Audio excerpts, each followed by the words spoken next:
Muy buenas tardes a todas y a todos y bienvenidos a este panel.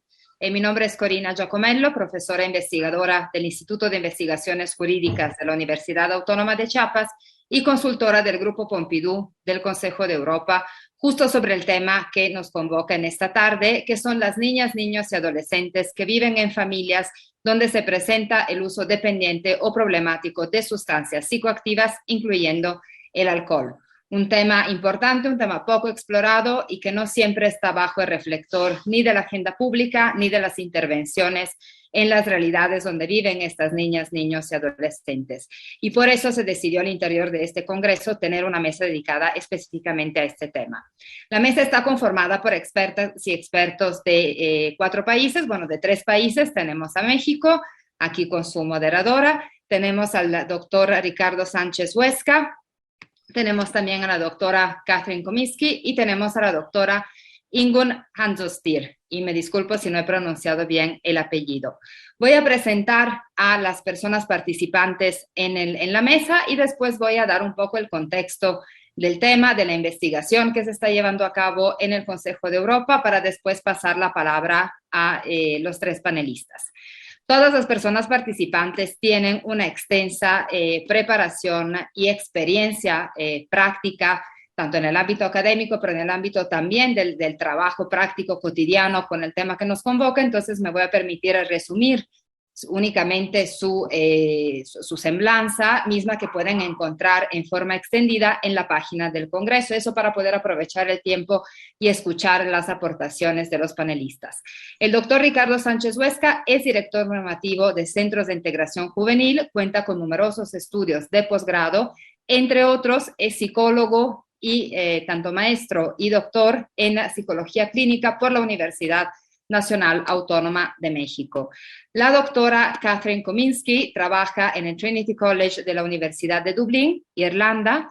Es también la presidenta del Comité Científico del Observatorio Europeo para el Monitoreo de las Drogas y de las Toxicomanías, y es de las primeras que se aventuró en el estudio en tratar de obtener una estimación de cuántas niñas, niños y adolescentes se ven afectados por el uso parental de sustancias psicoactivas en su país. Entonces es una experta definitivamente en este campo, al igual que el doctor Sánchez Huesca.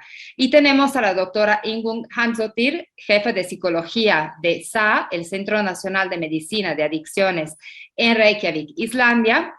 También tiene una experiencia extensa en el tema que nos interesa y nos va a platicar una experiencia muy interesante que justo se lleva a cabo en SAA, una ONG que opera una clínica de desintoxicación y 4 centros de rehabilitación, y de las pocas experiencias, de los pocos lugares, aunque Centros de Integración Juvenil es otro de ellos, que efectivamente voltea a ver a esta población y tiene una intervención específica. También, doctora, Ingunn nos va a presentar esta experiencia en el contexto de Islandia.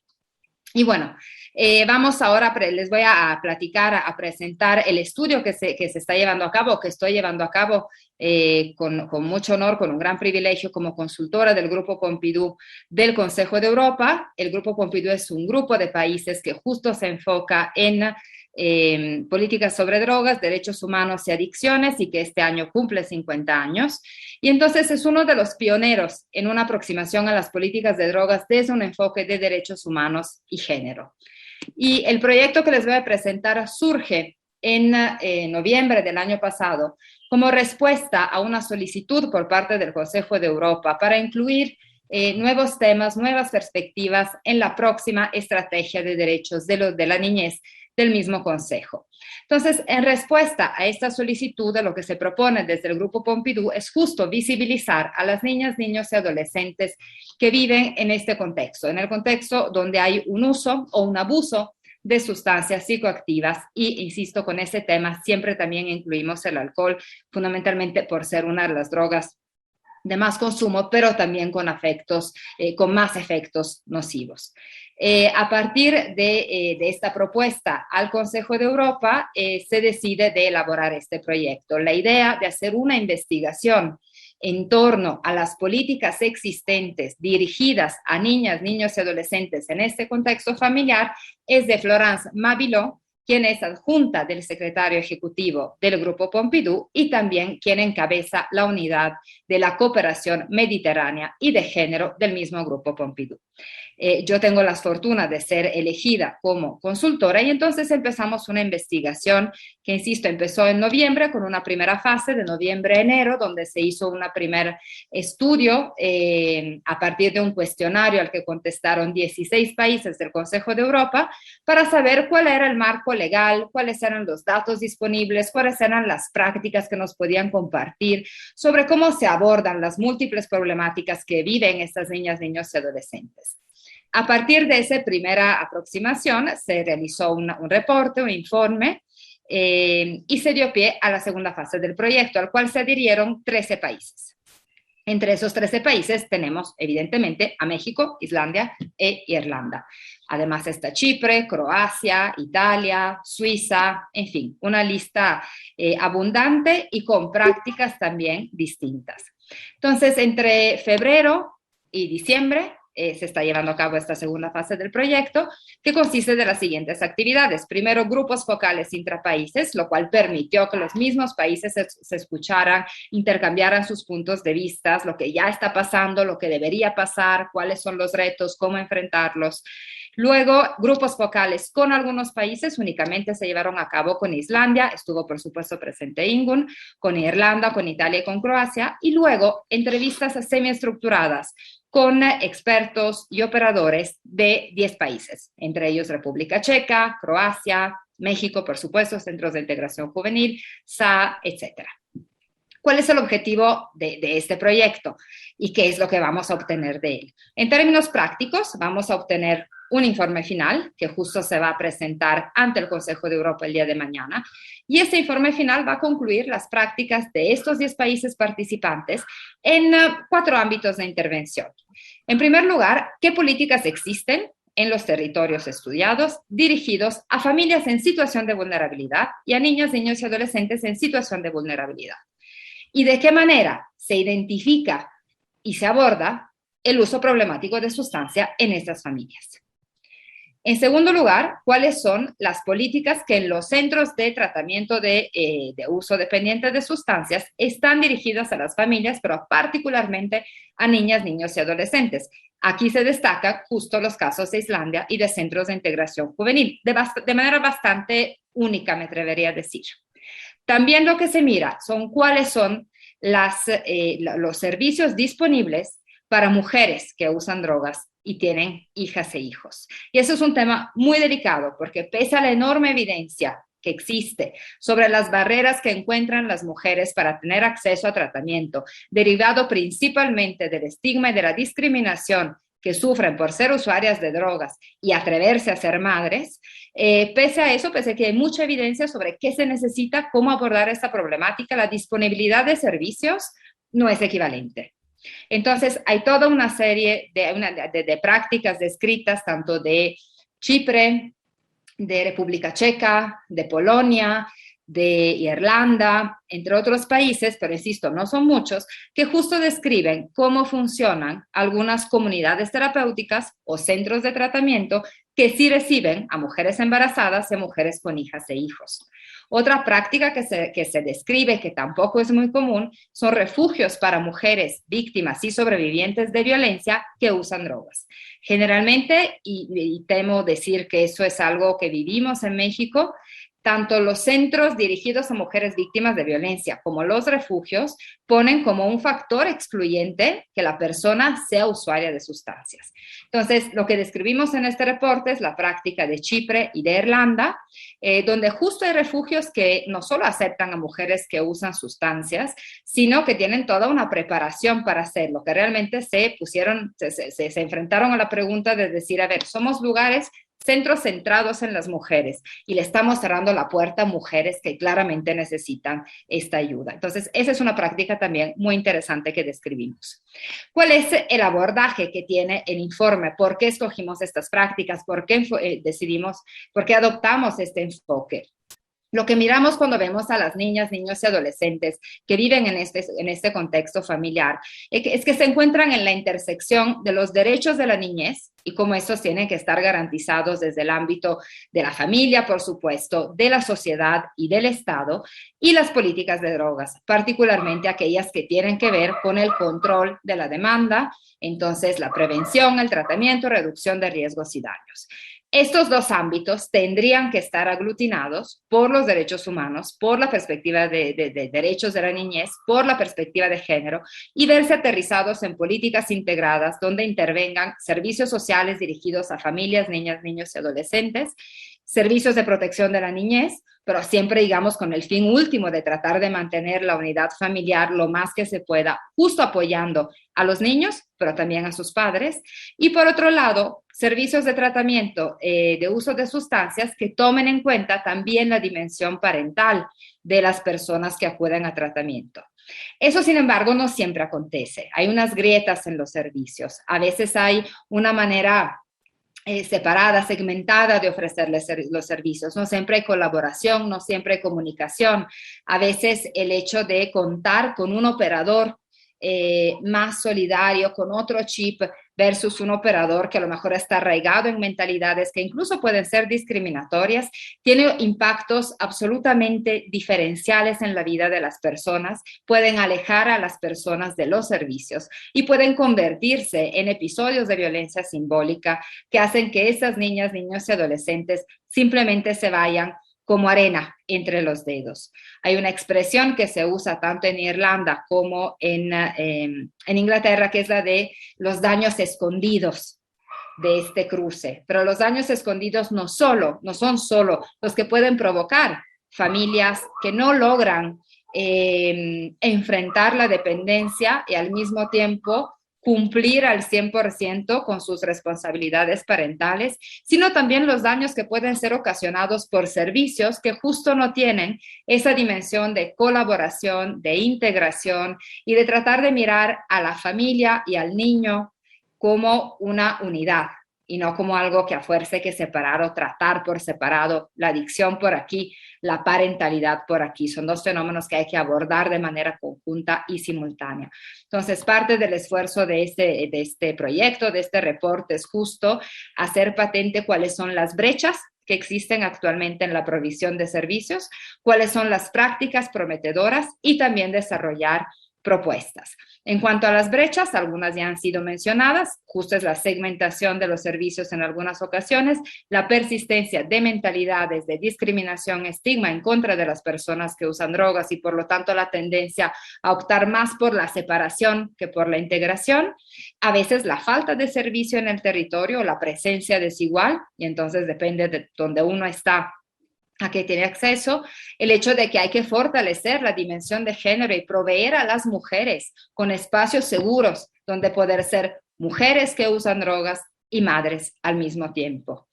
En cuanto a las prácticas prometedoras, algunas ya han sido descritas y también hay otras que se incluyen en este reporte que, insisto, mañana se va a presentar, que tienen que ver con la producción y recopilación de datos, con la sensibilización sobre este tema y con la integración de programas que buscan aproximarse a la familia, a las adicciones de una manera holística.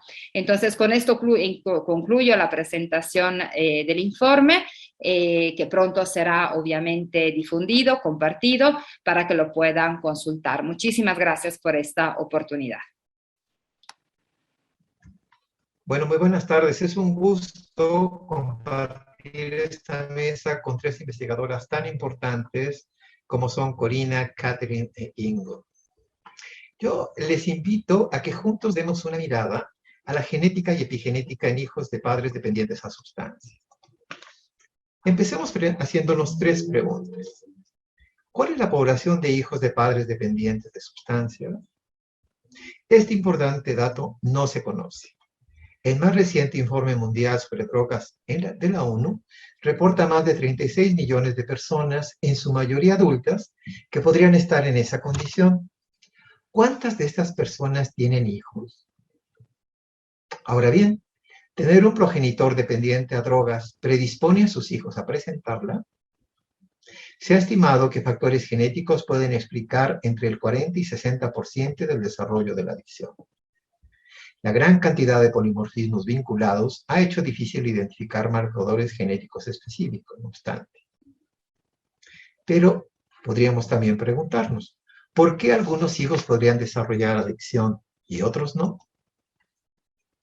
Para empezar a explicarnos esto, hablemos un poco de genética. Los genes son unidades funcionales del ADN que conforman el genoma humano. Cada célula en el cuerpo humano contiene 23.688 genes, pero solo una fracción mínima se activa o expresa en algún momento. Interacciones bioquímicas, psicológicas y medioambientales influyen para su manifestación. Investigaciones del genoma humano muestran que en promedio las secuencias de ADN de dos personas cualesquiera son 99.9% iguales. Sin embargo, la variación del 0.1% representa 3 millones de diferencias en los casi 3.000 millones de pares de bases en la secuencia de ADN. Esas diferencias contribuyen a variaciones evidentes, como el color de piel, ojos, cabello o altura, por ejemplo, y a otras variaciones invisibles, como el mayor riesgo o protección de ataques cardíacos, diabetes o adicción a sustancias. Tengamos un atisbo de genética y adicción. La evidencia indica que existen genes que contribuyen al surgimiento de una conducta adictiva, como son aquellos que regulan la acción y transporte de la serotonina y los relacionados con la actividad del sistema de recompensa, cuando propician disminución de la actividad de la corteza prefrontal y mayor actividad de la amígdala, al crear menor autorregulación y una búsqueda extraordinaria de gratificación. Los genes relacionados con la actividad de las enzimas que metabolizan las sustancias psicoactivas juegan otro papel importante, confiriendo mayor protección o vulnerabilidad para desarrollar una adicción.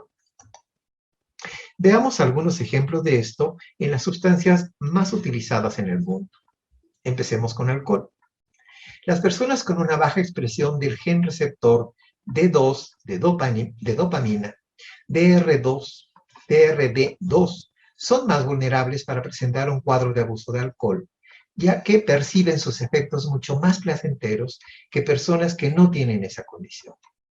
Contrariamente, una baja expresión en los genes ADH1B, enzima alcohol deshidrogenasa, y ALDH2, aldehído deshidrogenasa, que metabolizan el alcohol en el cuerpo, son factores protectores de una adicción a tal sustancia. En relación con la nicotina, el polimorfismo del gen regulador de transporte de dopamina, que produce valores endógenos más elevados de esta, propicia menor predisposición a fumar tabaco, inicio tardío y mayor facilidad para su abandono y abstinencia. Es decir, hay genes que nos predisponen al uso de ciertas drogas y hay otros que nos protegen de eso. Veamos algo de cannabis, cocaína y opioides. En relación a cannabis, vamos a tomar solamente dos estudios experimentales con muestras muy amplias, uno con más de 50.000 casos y otro con más de 300.000 casos, los cuales identifican un locus genético en el cromosoma 8, el cual controla los niveles de expresión del gen CHRNA2, receptor de acetilcolina neuronal, concluyendo que niveles bajos de expresión de ese gen en el cerebelo se asocian a la presencia de un trastorno por abuso de cannabis.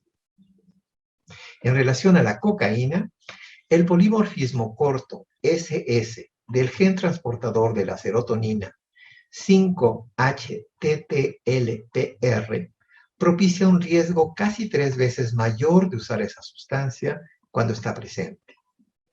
Ese polimorfismo se asocia también a impulsividad, conductas agresivas y personalidad antisocial.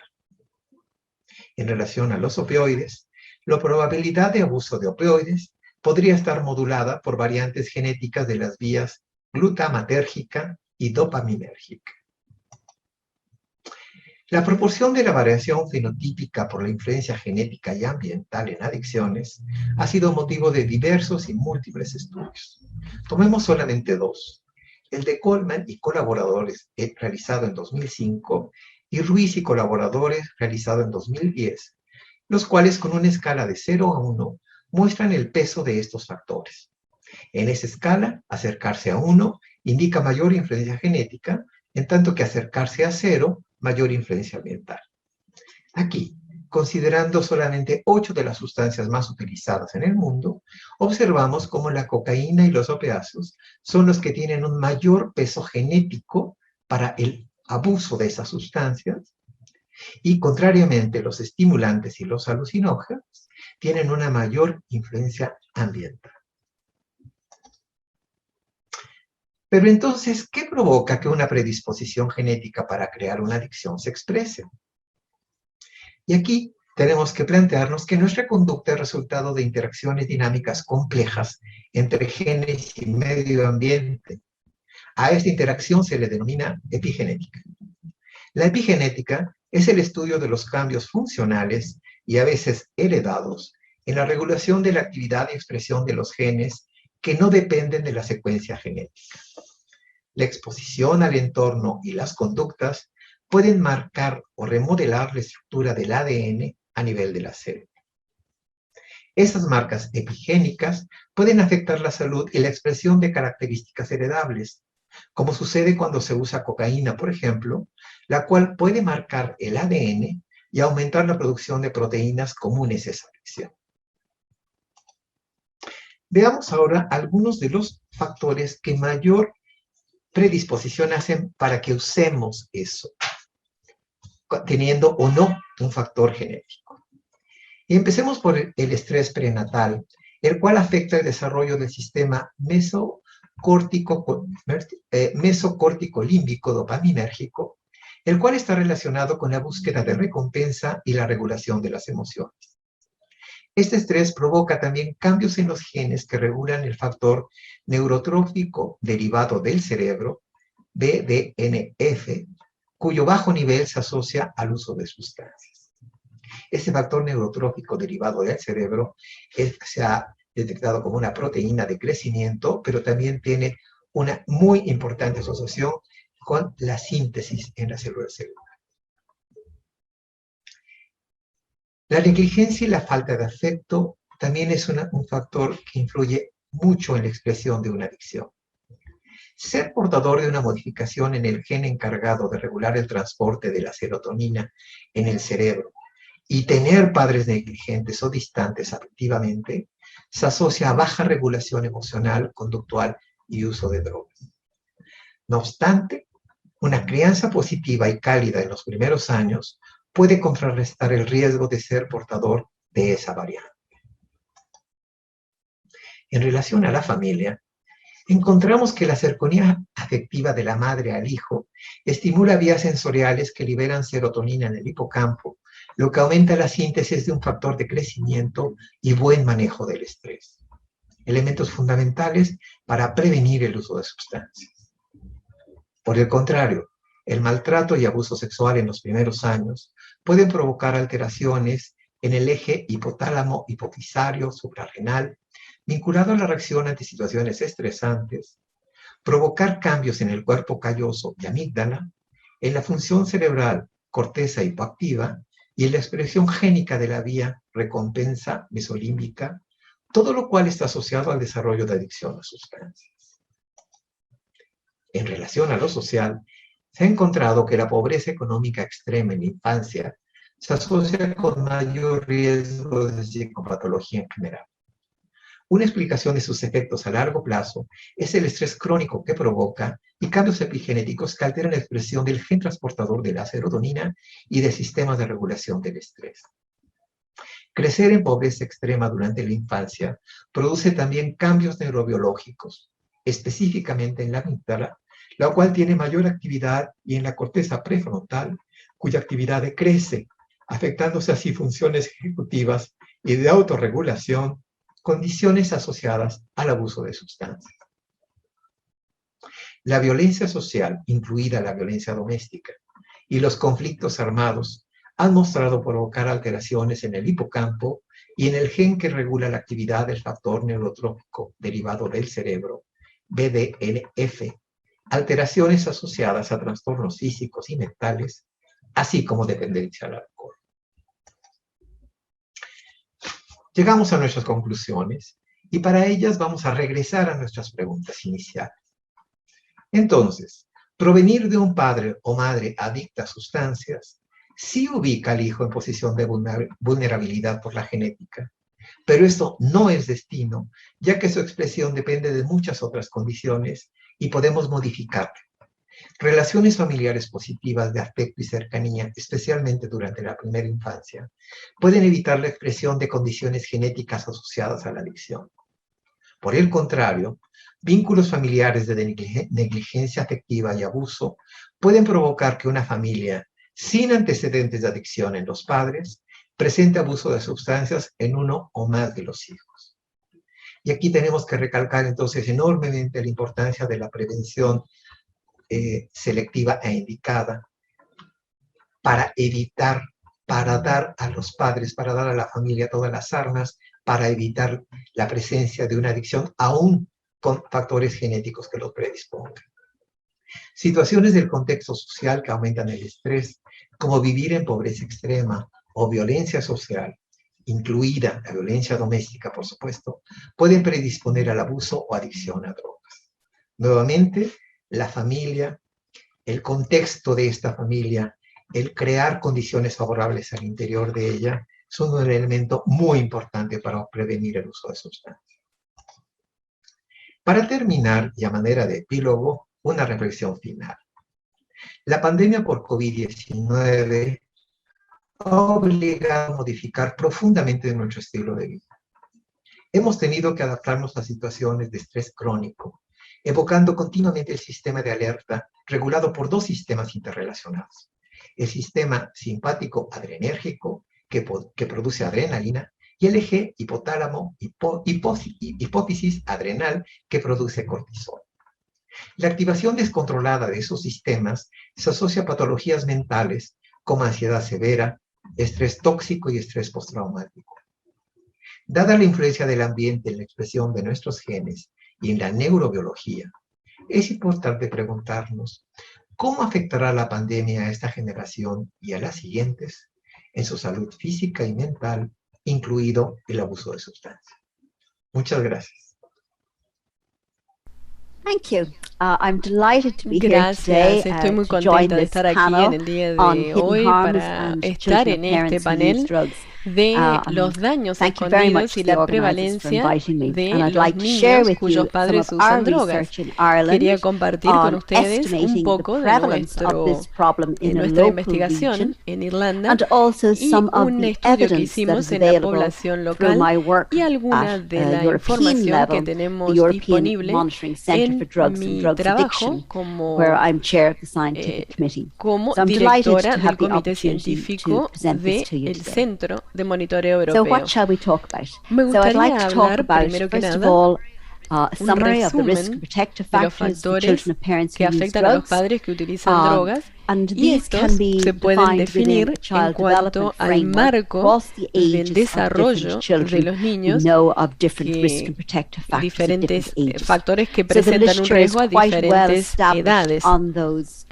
risk and protective factors, and we can use a Podemos child utilizar development un framework marco del to desarrollo de un niño explore para those explorar different los ages. riesgos en las And diferentes this edades. work Y este will be trabajo coming out va in a an salir en una guía que se va a llamar presently. EMCDDA.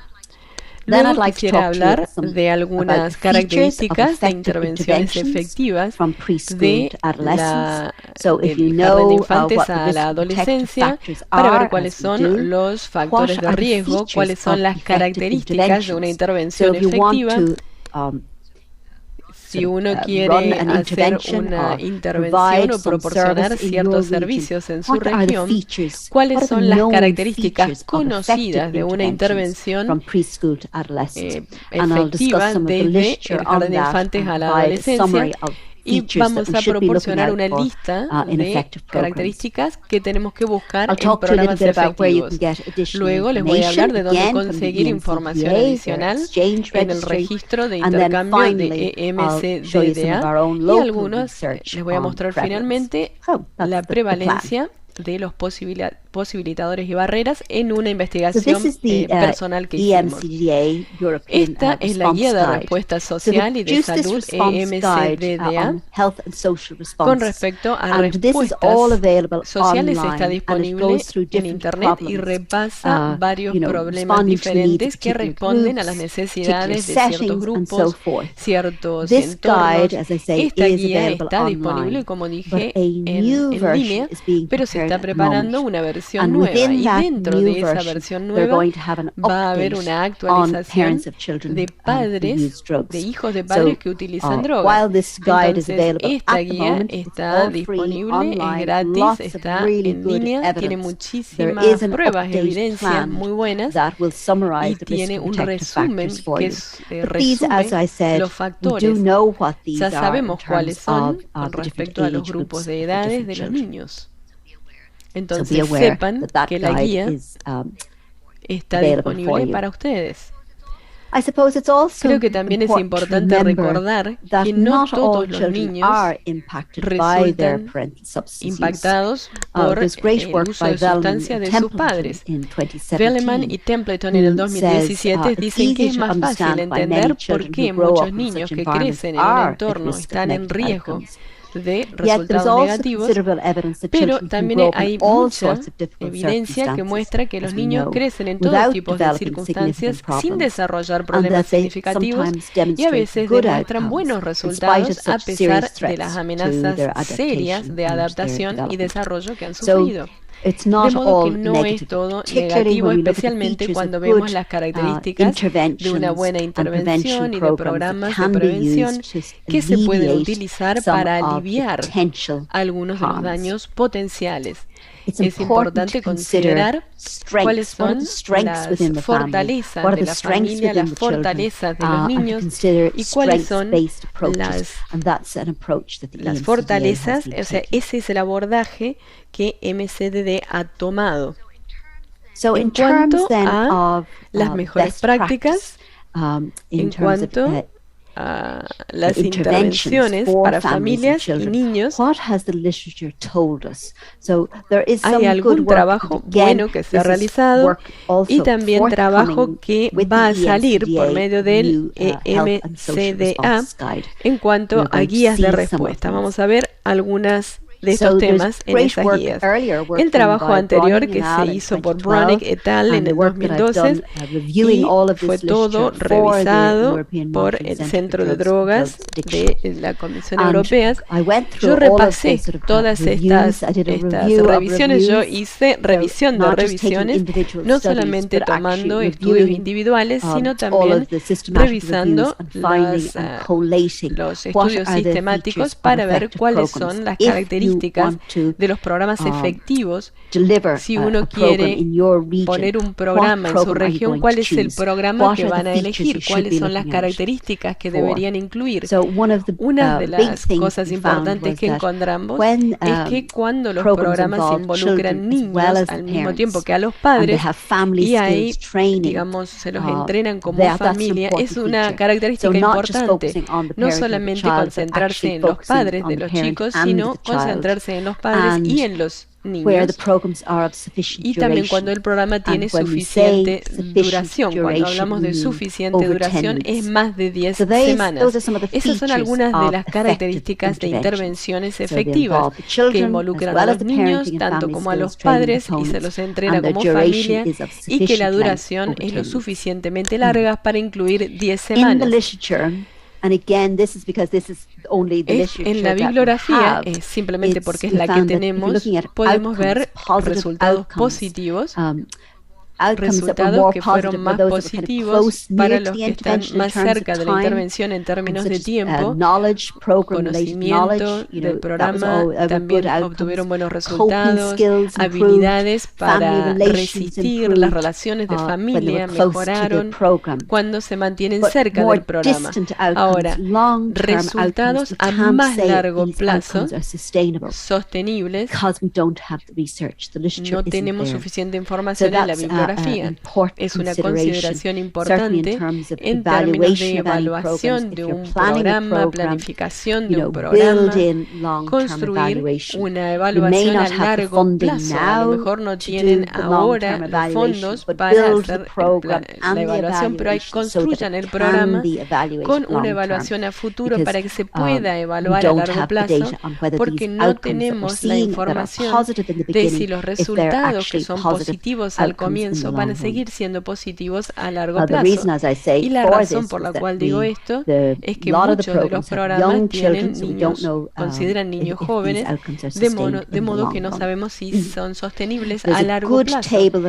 Hay una buena tabla que les voy a mandar de los programas en particulares y del trabajo de Browning en el año 2012. Hay detalles del programa en particular, de modo que no es mi rol promover un programa en vez de otro, pero sí les tengo que decir cuáles son las características de un buen programa efectivo. También muy buen trabajo fue realizado por McGovern y colaboradores en 2018.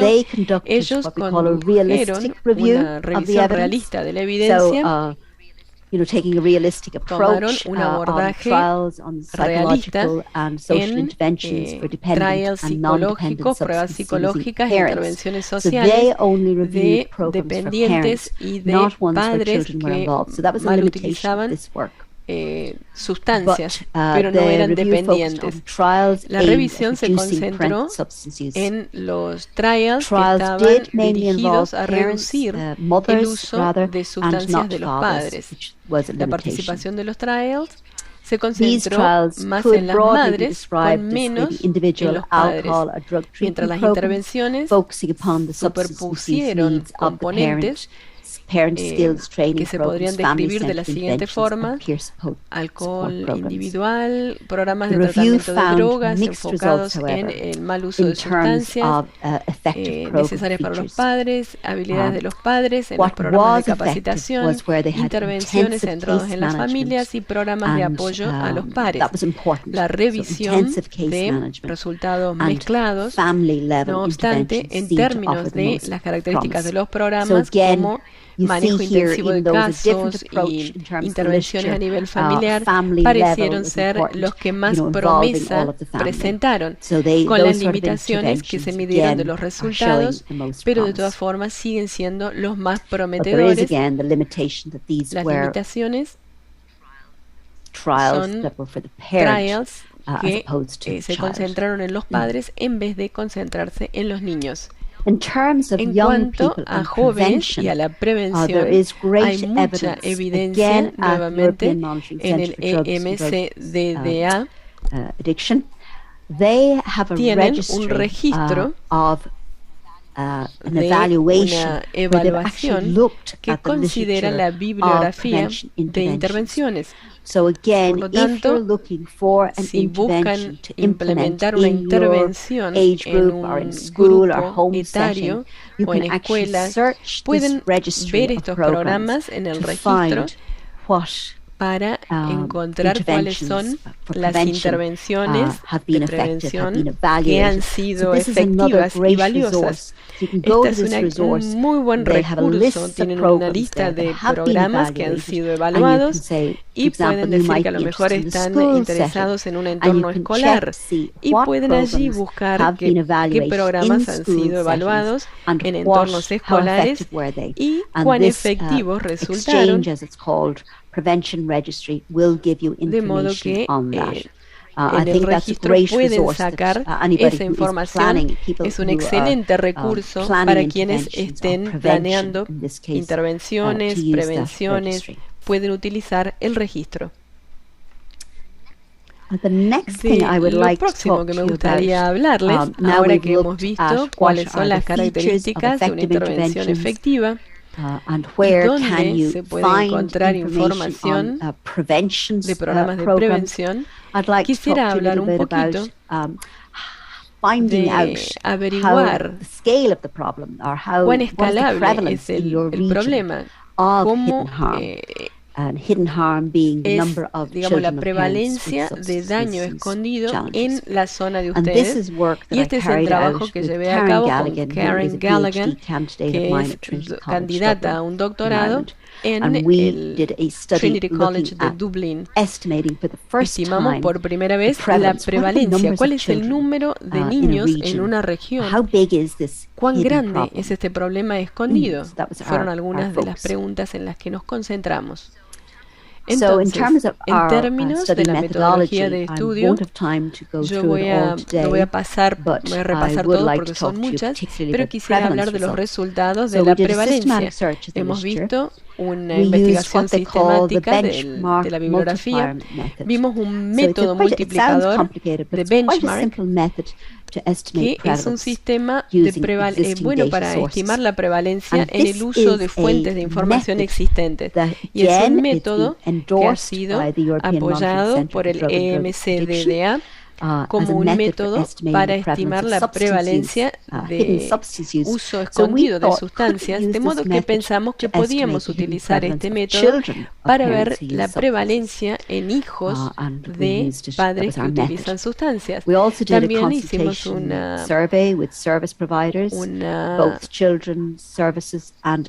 hicimos entrevistas semiestructuradas sobre la necesidad de proveedores de servicios esenciales.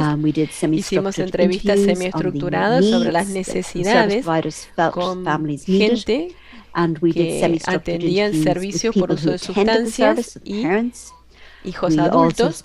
Nos concentramos en grupos con necesidades de miembros de familia, como abuelos, y también hicimos focus groups, grupos de enfoque con esos abuelos. La investigación es bastante amplia, de modo que me voy a concentrar en los números de prevalencia. Trabajando con servicios locales, como trabajamos en una región local pequeña, pudimos obtener una aprobación ética para trabajar con la información dentro de los servicios locales, y creamos un identificador único de cada persona. Creamos identificadores únicos. Los servicios revisaron sus registros, sacaron todos los nombres, dijeron no necesitamos los nombres y nos dieron el identificador único. En Irlanda no tenemos identificadores únicos. Es realmente un desafío para remover duplicados. Entonces utilizamos la fecha de nacimiento, el sexo y el resto del código. Luego dijimos, díganos el número de personas que tienen en su servicio y los números de niños. Porque preguntaron si tenían hijos. No teníamos el nivel de información para saber si los niños vivían con ellos o si eran los hijos de una pareja anterior o de una relación anterior. Simplemente vimos así una forma de auditoría muy simple, porque no se le puede pedir a los servicios hacer más trabajo del que ya hacen. De modo que hicimos un formulario de auditoría muy simple para remover los duplicados y ver los números reales de personas en la región que atendían servicios y la cantidad de niños que tenían, y pudimos multiplicar eso a una región un poco más amplia en el área. Utilizando este abordaje, no se puede utilizar los detalles en el ensayo de Galligan y Kominsky. Lo que encontramos al hacer este ejercicio fue que por cada cliente único identificado en los servicios locales, simplemente había menos de un niño. No sabíamos no supimos si los niños vivían con ellos o no, pero por cada adulto sabemos en los servicios de droga y alcohol sabemos que hay aproximadamente por debajo de un niño. De modo que si uno tiene 20.000 adultos en el servicio, hay al menos 20.000 niños, o un poquito menos de 20.000 niños. Fue la primera vez que por primera vez pudimos darle un porcentaje a niños, a adultos que están dentro o recibiendo servicios. Duplicate in a local region. Harder to duplicate in a wider, bigger region. Es difícil de duplicarlo en una región más amplia, pero es más fácil de llevar a cabo un estudio así en una región más pequeña con servicios locales. También pudimos utilizar información de la población, simplemente de entrevistas, utilizando las guías de MCDDA, de NACDA. Pudimos ver la cantidad de niños en nuestra región que con padres dependientes de alcohol. También era utilizando un relevo estimado y encontramos que más del 14.5% de niños pueden tener un padre, al menos un padre que es dependiente de alcohol, lo cual es un número alto. Es la primera vez que se produjeron ese tipo de estadísticas. La primera es de padres que usan drogas, es un multiplicador de niños adultos, y la segunda es información de una población más amplia para ver cuántos hijos tenían padres dependientes del alcohol. Queremos compartir todo lo que aprendimos por medio de este trabajo y trabajando con nuestros servicios y con nuestros socios. Desarrollamos un curso abierto y gratuito online, y tenemos un módulo para padres que utilizan drogas y los hijos, la posibilidad y con respecto a experiencias de infantes adversas.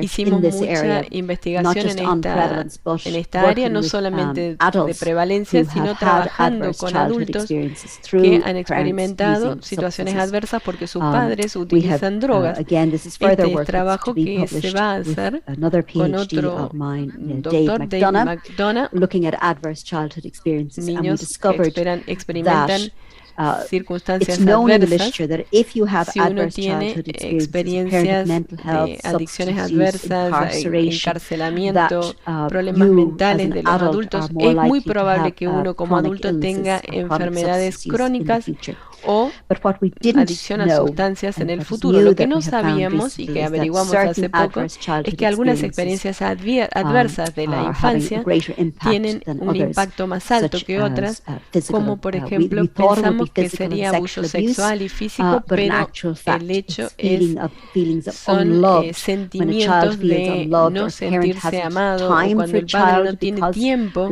para el niño porque pasan demasiado tiempo sobreviviendo y conseguir la droga y la plata, alimentar a esos niños, puede tener consecuencias en los niños cuando son mayores.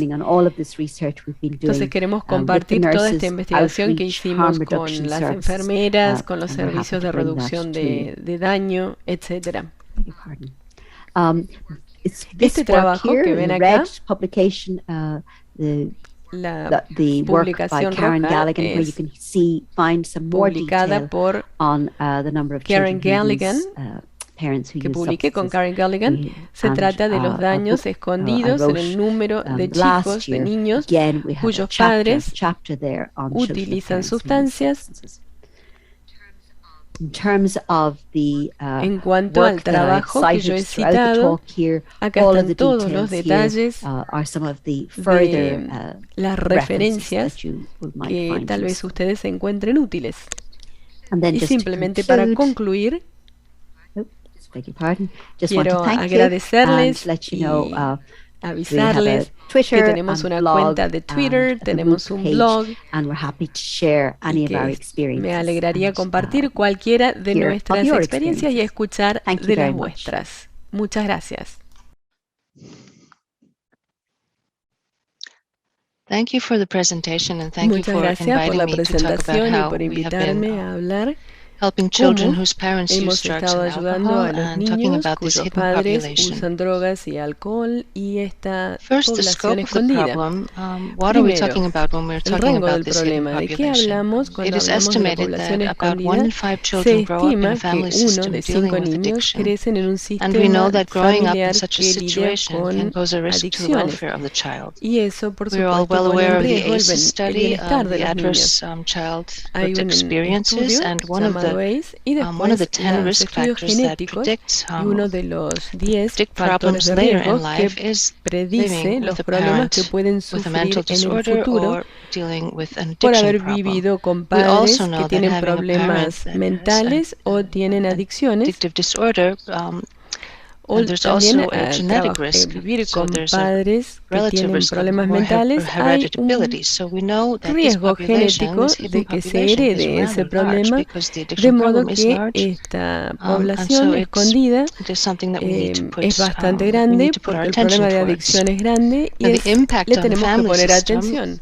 El impacto en el sistema familiar se ha estudiado y sabemos que el uso de drogas y alcohol en el hogar es un factor de estrés y el entorno en el que crecen los niños está lleno de incertidumbre y de falta de seguridad, por lo tanto experimentan mucho estrés.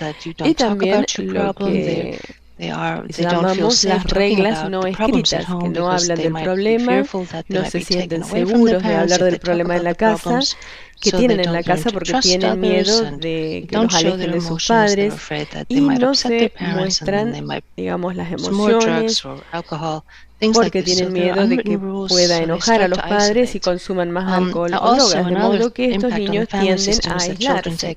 Otro impacto en este tipo de familias es que los niños se toman la responsabilidad, ¿verdad?, de tener que limpiar la casa, tener que cuidar a sus hermanos desde muy temprana edad. Entonces, las consecuencias posibles de esto, hay muchas consecuencias posibles. Están en riesgo de ser olvidados, abusados, están olvidados emocionalmente, tal vez se queden en casa mucho tiempo solos, a lo mejor no les preparen la cena a la noche, quizás no haya quien los levante a la mañana para ir al colegio, pueden sufrir abusos emocionales, pueden escuchar a los padres pelear o ser partícipes de violencia. Pueden tener dificultades para definir la autoridad, pueden tener problemas en la escuela porque tienen poca ayuda para realizar las tareas en el colegio, problemas para dormir, dolores corporales que llamamos síntomas de estrés que experimentan, problemas sociales, están caracterizados por el aislamiento, se pueden sentir solos, pueden tener dificultad para desarrollar lazos de amistad estrecha, no saben si la mamá va a estar bien en el día de hoy, si van a ir a la escuela. Entonces comienzan el día aislados. Los problemas emocionales pueden tener muchos conflictos, pueden amar a los padres y al mismo tiempo sentir enojo hacia ellos. Pueden sentirse tristes de lo que ocurre, pueden sentir vergüenza de lo que experimentan, a veces piensan que la culpa es de ellos, que ellos tal vez han hecho algo mal, de modo que impacta su autoimagen. Y luego probablemente puedan desarrollar problemas de adicciones. ¿Cómo respondemos? Lo que hemos hecho durante los últimos 25 años, hemos puesto dentro de nuestros centros, el Centro de Medicina de Adicción de Islandia, sabemos que el 40% de los pacientes que buscan tratamiento, los adultos, tienen niños menores de 18 años.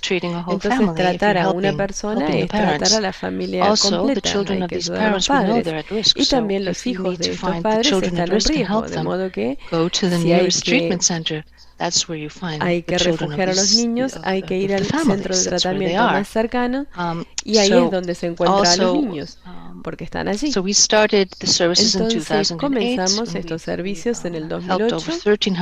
Hemos ayudado a más de 1.300 niños y el objetivo de nuestros servicios en tres partes. Primero que nada es proporcionar psicoeducación, ayudarlos con el problema de aislamiento para que tengan un lugar donde hablar de lo que les pasa, para que puedan entender que es una adicción.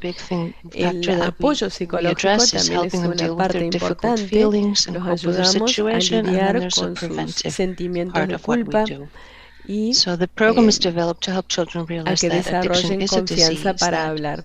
La adicción es una enfermedad que los padres no son malas personas, simplemente tienen una adicción, y la adicción no es la culpa de los niños, no están solos, y algunos niños también tienen falta de apoyo, no tienen a nadie con quien hablar, y la mayoría de las veces es la primera vez que hablan de este problema. De modo que le permitimos a los niños que hablen de sus sentimientos. También ayudamos a apoyar a los niños para que puedan lidiar con la situación de manera saludable, que puedan trabajar con sus sentimientos negativos, la ansiedad, el sentimiento de enojo, la autoestima, etc. Y parte de lo que hacemos también es empoderarlos y ayudarlos a fortalecer su imagen personal y sus habilidades sociales. Todo esto se hace por medio de fortalecerlos para que cuando sean mayores, cuando crezcan, puedan ser lo suficientemente fuertes o tengan menos posibilidades de consumir drogas y alcohol ellos mismos. Tratamos de aumentar su conocimiento de las consecuencias y del riesgo que representan las drogas y el alcohol para que puedan tomar buenas decisiones en cuanto al uso de drogas o alcohol en el futuro. Hay 4 pasos. A veces hacemos educación de padres solamente, para niños de 8 a 18 años que no tienen problemas de uso de sustancias ellos mismos. Ayudamos a los niños que llegan a nosotros, los evaluamos al comienzo y al final vemos que estos niños tienen 26%, un cuarto de ellos muestran ansiedad clínica y depresión, lo cual es mucho más alto que en la población general, de modo que experimentan problemas severos de ansiedad y depresión. El 31% muestra muy baja autoestima, pero después de estos servicios, 30% o menos muestran que responden al criterio clínico. Measures of anxiety and depression and Rosenberg after treatment. So it is having an impact cantidad de ansiedad y depresión, de modo que tiene un impacto en ayudarlos a sentirse mejor respecto a sí mismos. Es importante, como pensar en la familia como toda una unidad, de modo que cuando se trata a los padres no hay que olvidarse del hijo. Tiene mucho significado en términos de prevención y para que los niños se fortalezcan en el futuro. Tenemos niños que han utilizado nuestros servicios, les decimos que se unan a nuestros grupos de enfoques para ver qué es lo que ellos quisieran decirles a los profesionales. Y alguna de las cosas que dijeron es: nosotros no somos el problema, pero tenemos que lidiar con el problema. La educación puede reducir el prejuicio contra las adicciones. Vivimos todas clases de situaciones. Un niño puede vivir en una situación económica muy buena, pero socialmente puede ser un problema. A veces no encontramos el problema o no nos damos cuenta de que el niño puede estar sufriendo porque su entorno se ve bien. Para propósitos de prevención, esto es importante, de modo que tienen que poder hablar entre ellos para que algunas cosas salgan a la luz. Hay que tener en cuenta que dicen que available immediately. Se trata de alcohol, necesitan tener asistencia inmediatamente, lo cual nos dicen que los padres, los niños que ven que los padres necesitan ayuda, no llegan a la ayuda porque hay muchos obstáculos en el camino, pueden ser problemas sistémicos. Dar la oportunidad y la motivación de que busquen ayuda porque la ayuda está disponible. Los mensajes a los miembros de familias: somos niños, no nos hagan responsables, no estén en negación, de modo que eso no ayuda a nadie. Hay que ver el problema por lo que es, cuando los niños están sufriendo. Y también quisiera decir que muchos niños no tienen muchos problemas, pero el factor de protección más grande es tener un adulto responsable que los apoye y a los en los que ellos puedan contar para apoyo, para ayuda. Puede ser un maestro, puede ser un vecino, puede ser usted. Si uno ve a un niño en una situación así, hable con ellos y recuerde esto. Gracias. Bueno, muchas gracias por la oportunidad de estar en esta mesa, en este congreso. Creo que ha sido una conversación muy rica que justo nos trae no solo distintas experiencias, sino también distintas perspectivas sobre mirar a este tema complejo que no puede tener una sola mirada, ni solo una mirada desde la niñez, ni solo una mirada desde el uso de sustancias. Desearles una buena tarde, mucho éxito en el resto del congreso y muchas gracias nuevamente por la invitación.